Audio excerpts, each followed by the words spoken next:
नमस्कार। हमारी आज की कहानी है बुद्धि का बल। एक साधु घने जंगल से होकर जा रहा था। उसे अचानक सामने से एक बाघ आता हुआ दिखाई दिया। साधु ने सोचा कि अब तो उसके प्राण नहीं बचेंगे, यह बाघ निश्चय ही उसे खा जाएगा। साधु भय के मारे कांपने लगा। फिर उसने सोचा कि मरना तो है ही, क्यों न बचने का कुछ उपाय करके देखें। तभी उसे एक तरकीब सूझी। साधु ने बाघ के पास आते ही ताली बजा बजा कर नाचना शुरू कर दिया। बाघ को यह देखकर बहुत आश्चर्य हुआ। वह बोला, अरे मूर्ख, क्यों नाच रहे हो?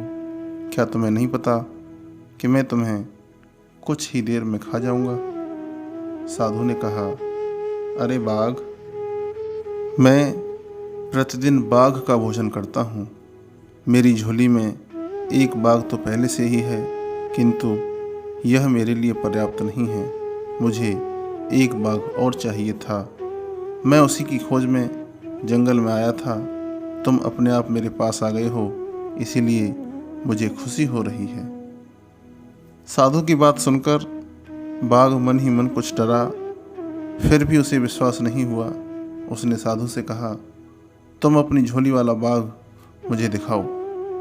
यदि नहीं दिखा सके तो मैं तुम्हें मार डालूंगा।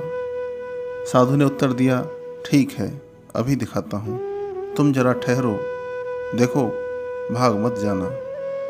इतना कहकर साधु ने अपनी झोली उठाई। उसकी झोली में एक शीशा था। उसने शीशे को झोली के मुख के पास लाकर बाघ से कहा, देखो, यह रहा पहला वाला बाघ। बाघ साधु के पास आया। उसने जैसे ही झोली के मुंह पर देखा, उसे शीशे में अपनी ही परछाई दिखाई दी। इसके बाद वह गुर्राया तो शीशे वाला बाघ भी गुर्राता दिखाई दिया।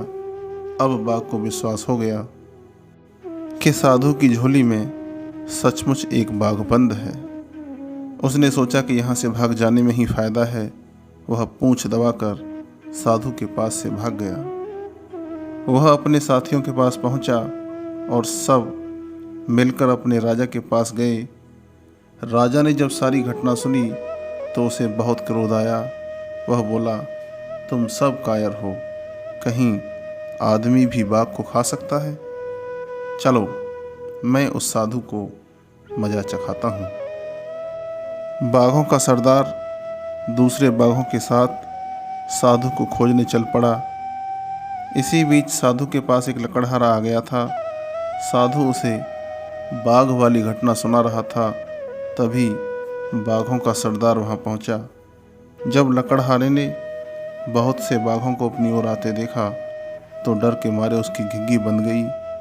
वह कुल्हाड़ी फेंक कर पेड़ पर चढ़ गया।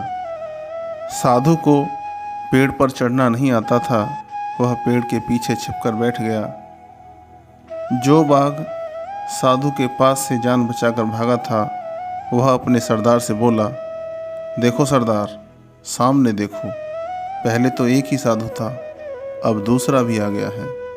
एक नीचे छिप गया है और दूसरा पेड़ के ऊपर। चलो, भाग चलें।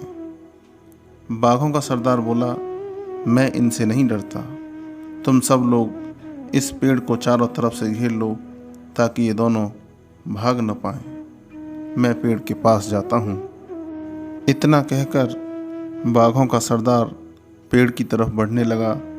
साधु और लकड़हारा अपनी अपनी जान की खैर बनाने लगे। अचानक लकड़हारे को एक चींटी ने काट खाया। जैसे ही वह दर्द से तिलमिलाया कि उसके हाथ से टहनी छूट गई, वह घने पत्तों और टहनियों से रगड़ खाता हुआ धड़ाम से नीचे आ गिरा।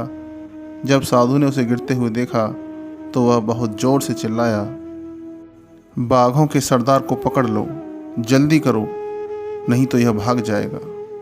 धड़ाम की आवाज़ और साधु के चिल्लाने से बाघों का सरदार डर गया। उसने सोचा कि यह साधु सचमुच ही बाघों को खाने वाला है।